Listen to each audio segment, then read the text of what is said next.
Señor Gustavo Montalvo, Monsieur Albert Hamdine, secrétaire général adjoint de l'OEA, Monsieur Alexander Yanes, vice-ministre des Affaires étrangères de la République bolivarienne du Venezuela, Mesdames et Messieurs les représentants des organisations internationales, de l'Union européenne, des Nations unies, Messieurs et Dames, les membres du secteur privé haïtien, du secteur privé dominicain, du Quisqueya CEO Summit, je remercie les membres de la presse ici présents et des membres des deux délégations. Gracias, Gustavo, por este grito de tu corazón. Lo agradecimos mucho, las palabras. Je tiens à remercier le président Danilo Medina pour son leadership et pour l'accueil que le gouvernement dominicain nous a réservé aujourd'hui.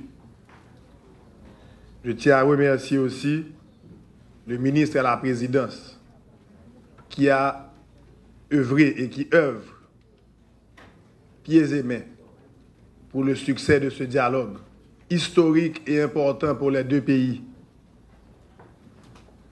Un dialogue où, pour la première fois de notre histoire, nous pouvons nous réunir autour d'une table, ensemble, comme deux peuples, fiers et indépendants, pour résoudre nos différences, pour discuter de nos problèmes et pour arriver ensemble à une solution durable, à une solution qui permettra aux deux peuples d'avancer dans le sens du progrès et du développement.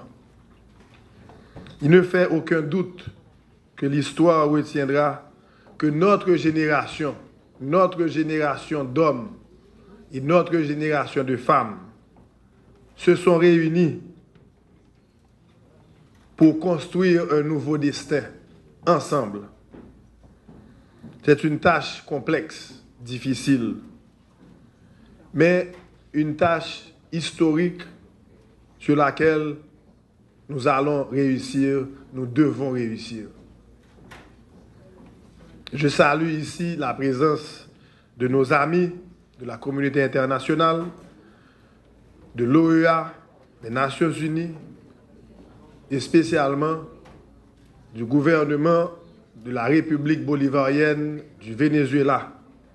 Comme le président Michel Martelly l'a bien dit, les relations entre Haïti et la République dominicaine doivent être préservées, doivent être gérées de la meilleure façon pour avoir les meilleurs résultats. Comme Premier ministre, je m'engage avec tout le gouvernement à consolider les acquis, à consolider ce dialogue, à mettre tout ce que nous pouvons mettre pour la réussite de cette initiative.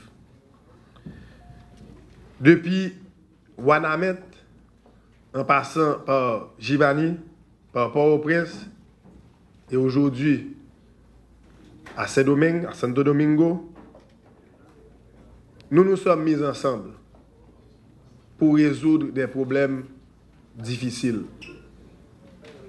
Et grâce à la détermination des deux parties, grâce à la détermination de chaque homme et femme autour de cette table, nous avons signé plus de 10 accords.